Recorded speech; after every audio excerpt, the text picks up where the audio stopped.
और सत्ता में अब बात पृथ्वी से 400 किलोमीटर दूर अंतरिक्ष में आई एक हेल्थ इमरजेंसी की। एक ऐसी इमरजेंसी जो इतिहास में पहले कभी नहीं हुई। नासा हेडक्वार्टर में 7 जनवरी 2026 की रात इमरजेंसी अलार्म बजा। अंतर्राष्ट्रीय स्पेस स्टेशन से संदेश आया कि एक क्रू मेंबर की तबीयत ठीक नहीं है। जांच पड़ताल हुई तो नासा ने इसे गंभीर स्वास्थ्य समस्या माना, यानी अंतरिक्ष यात्री की तबीयत ऐसी बिगड़ी कि उनका इलाज वहां नहीं हो सकता। इसके बाद पूरे क्रू को इमरजेंसी में धरती पर वापस लाया जा रहा है। सोचिए, धरती से 400 किलोमीटर दूर, जहां ना अस्पताल ना डॉक्टर, वहां ऐसे किसी की तबीयत बिगड़ जाए तो क्या हो। आज इस पर हमने न्यूज मित्रों के लिए एक खास कुंजी तैयार की है। दरअसल क्रू 11 मिशन के तहत 4 अंतरिक्ष यात्री अगस्त 2025 से स्पेस स्टेशन में हैं। इनमें अमेरिका की जेना कार्डमन और माइक फिंके शामिल हैं। इसके अलावा जापान के कीमिया यूई और रूस के ओलेग प्लेटोनोव भी हैं। नासा के मुताबिक इन्हीं चारों में से किसी एक की तबीयत खराब है।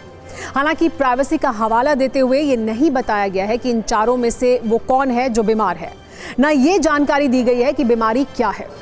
ये पहली बार है जब स्पेस स्टेशन में हेल्थ इमरजेंसी प्लान एक्टिव हुआ है।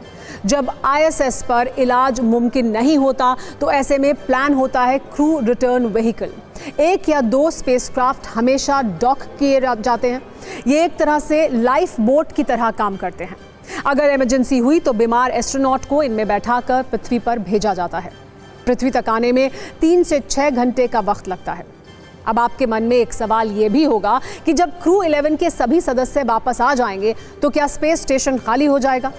इसका जवाब यह है कि आईएसएस में 3 अंतरिक्ष यात्री अभी भी बचे रहेंगे। ये तीनों यात्री रूसी स्पेसक्राफ्ट से गए हैं। उनकी वापसी भी उसी से होगी। इनमें नासा के क्रिस विलियम्स भी शामिल हैं, जो क्रू 12 की लॉन्चिंग तक नासा का मिशन संभालेंगे। कोशिश की जा रही है कि अंतरिक्ष यात्री का अगला मिशन वक्त से पहले लॉन्च किया जा सके। अंतरिक्ष वो जगह जहां इंसान की पहुंच मुश्किल है, जहां गुरुत्वाकर्षण नहीं है। अगर कुछ गड़बड़ हो जाए तो डॉक्टर बुलाने का विकल्प भी नहीं है। ऐसे में अंतरिक्ष यात्रियों का इलाज कैसे होता है ये भी जान लीजिए। दरअसल अंतरिक्ष स्टेशन पर एक मिनी हॉस्पिटल जैसा सेटअप है, जिसे हेल्थ मेंटेनेंस सिस्टम कहते हैं। यहाँ कोई डॉक्टर तो नहीं होता, लेकिन अंतरिक्ष यात्रियों को मेडिकल ट्रेनिंग दी जाती है।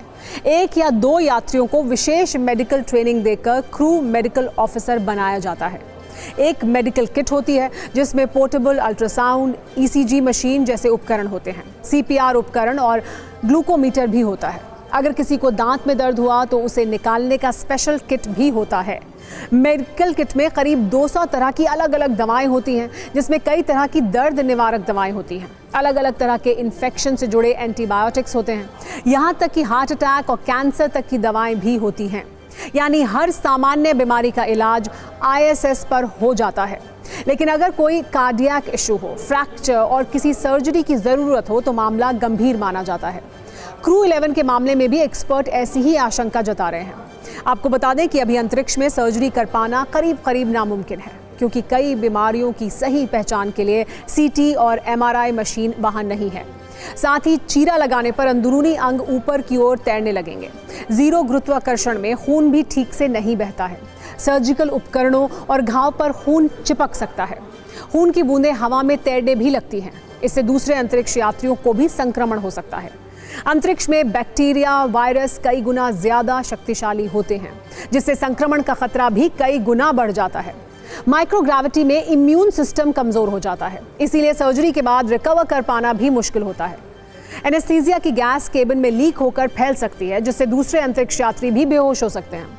माइक्रोग्रेविटी में सर्जरी करना मुश्किल काम है। फिर भी नासा का मंत्र वैसा ही है कि plan for the worst, hope for the best. अगर भविष्य की बात करें तो मंगल मिशन के नजरिए से देखें तो वहां मेडिकल इमरजेंसी में पृथ्वी पर वापसी मुमकिन नहीं होगी, क्योंकि यात्रा में 6 से 9 महीने लगते हैं। ऐसे में नासा अंतरिक्ष में सर्जरी पर रिसर्च कर रहा है। चूहों की सर्जरी के कुछ प्रयोग सफल भी रहे हैं। इंसानों की बंद बॉक्स में सर्जरी का विकल्प भी है। MIRA सर्जिकल सिस्टम से अंतरिक्ष में सर्जरी पर काम किया जा रहा है, जो एक रोबोटिक असिस्टेड सर्जरी प्लेटफॉर्म है। हो सकता है आने वाले कुछ वर्षों में अंतरिक्ष में गंभीर सर्जरी भी होने लगे। फिर इस तरह की हेल्थ इमरजेंसी वाली समस्या भी खत्म हो जाएगी।